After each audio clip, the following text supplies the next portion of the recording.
Hello, you're watching TVP World News. I'm Janusz Lewicki. Ukrainian Foreign Minister Andrii Sybiha said that an overnight Russian attack struck an American electronics manufacturer in Ukraine's Zakarpattia region, causing major damage and injuring 15 people. According to Sybiha, the target was a fully civilian facility and had nothing to do with defense or the military. At the same time, the Russian army struck areas across Ukraine, including Lviv, which is just 120 kilometers from the Polish border. 3 people were killed in the attack. Our correspondent Russia launched a deadly series of airstrikes, drone and missile attacks on Ukrainian territory in the early hours of Thursday morning, with scores reportedly injured and fatalities reported. That number may continue to change throughout the day.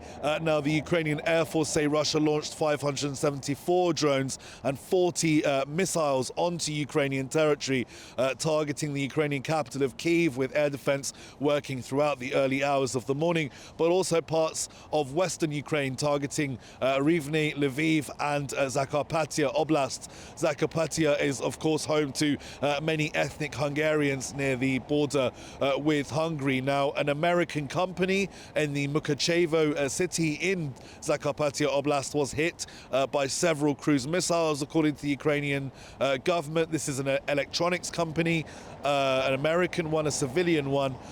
So it looks like that building was specifically targeted by the Russians. And Zelensky has responded forcefully in the morning to these attacks, saying a reaction to this is needed.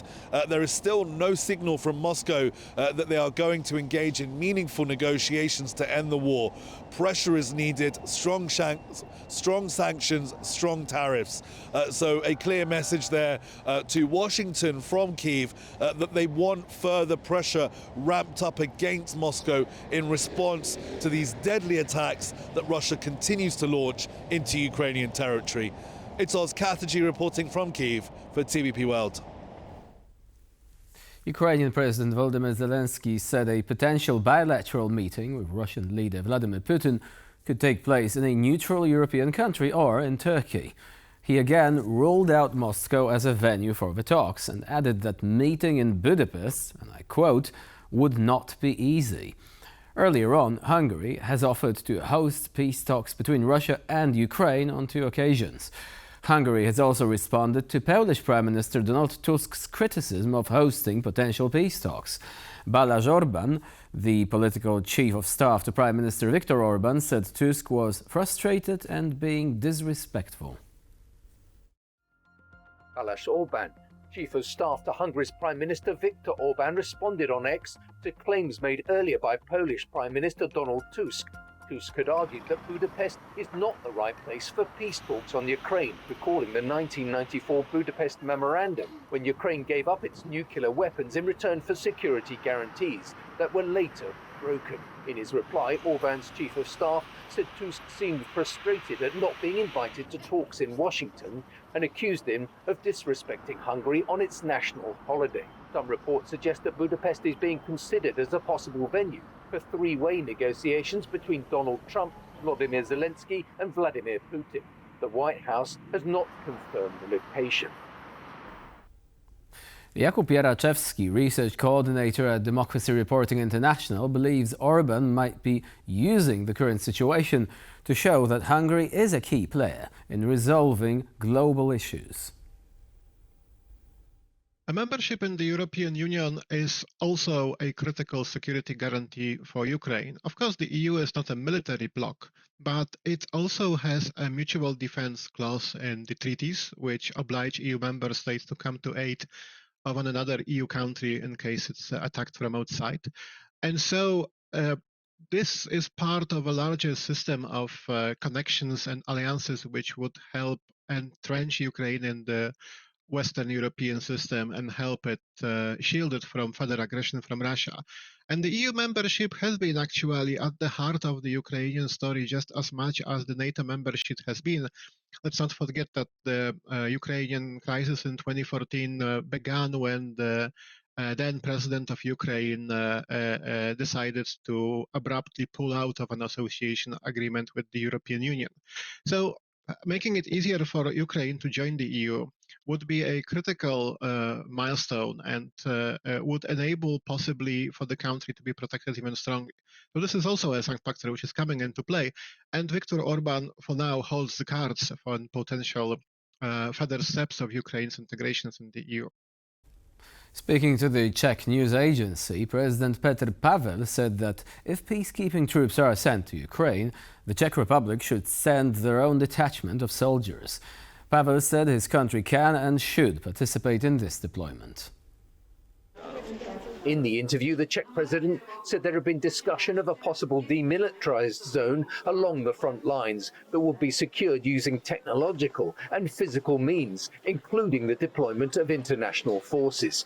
Speaking about the resolution to the war in Ukraine, Pavel also said that territorial concessions in the interest of an agreement are likely, despite constituting a violation of international law. Pavel added that these concessions reflect the reality on the battlefield and that the temporary loss of territory would be a lesser evil that could prevent the war from dragging on for several years. Bloomberg reports that Italian Prime Minister Giorgia Meloni has proposed a post-war security guarantee that would require Ukraine's allies to decide within 24 hours of an attack whether to commit their troops. Sources familiar with the matter said Meloni's plan is similar to NATO's Article 5, but does not include Ukraine's membership in the alliance. The plan will require countries that have signed security agreements with Ukraine to deliberate and respond quickly in an event of another Russian attack following a peace agreement. Responses would include defense support, economic aid, sanctions against Russia, and ultimately sending troops to Ukraine. Early reports surfaced that about 10 European countries are willing to commit troops to Ukraine as part of a peacekeeping force that would deter Russia from launching a new attack. Moldova's government has approved a plan to secure energy supplies for the coming winter. The strategy includes diversifying gas purchases, boosting reserves and expanding power infrastructure.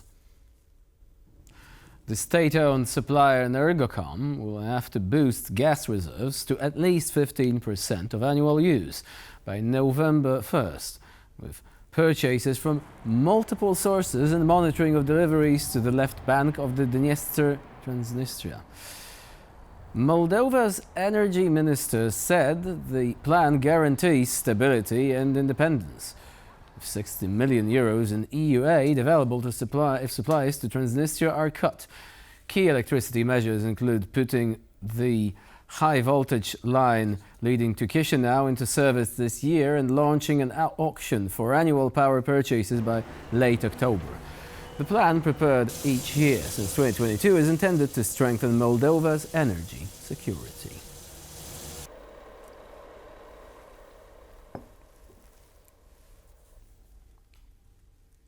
Serbians opposing anti-government blockades gathered in several cities across the country, saying they want to go back to normal life and move around freely. Gatherings were held in 44 communities in the northern province of Vojvodina, as well as in 6 cities in central Serbia. The gathering is sending the message that people are fed up with blockades that prevent them from going to work and their children from going to school. And that is the only message from this gathering. The rally's message is that people are fed up with these blockades and the mistreatment of ordinary people, and that we want to restore our freedom of movement. I believe that we must protect this small country of ours, not further destroy it. What is important is to protect our children and to encourage them to stay in this country and build their future here. In the town of Góra Kalwaria near Warsaw, a group of Turkish Erasmus exchange students and their guardians recently faced discrimination from local residents. In response, town authorities have made a heartfelt call, urging the local community to reject all forms of intolerance. The students reported harassment in public spaces, with some filmed without their consent. For their safety, they were relocated to a hotel in Warsaw. In a statement, Góra Kalwaria Deputy Mayor Piotr Chmielewski condemned the behavior, emphasizing the importance of treating guests with kindness, acceptance and security, values that Poles themselves expect when they travel abroad. For more on this story, visit our website, tvpworld.com. An active duty US Navy sailor in California has been convicted of espionage for selling secrets to a Chinese agent. The 25-year-old man was convicted on 6 charges, including espionage, conspiracy to commit espionage, and unlawful export of classified data about US Navy ships. As stated by U.S. Attorney Adam Gordon, by trading military secrets to China, the defendant not only jeopardized the lives of his fellow servicemen, but also the security of the United States and its allies. A naturalized U.S. citizen, the man served as a machinist's mate, held a security clearance and had access to sensitive information about ships in the Pacific Fleet. During his week-long trial, prosecutors presented evidence including phone conversations, electronic messages and audio messages that the sailor exchanged with his Chinese handler. In exchange for the information he gathered, the 25-year-old was paid over $12,000 over a period of 18 months. The defendant is scheduled to be sentenced on December 1st and could face life in prison. And that's all for now. Thank you for watching, and please stay with us here on TVP World.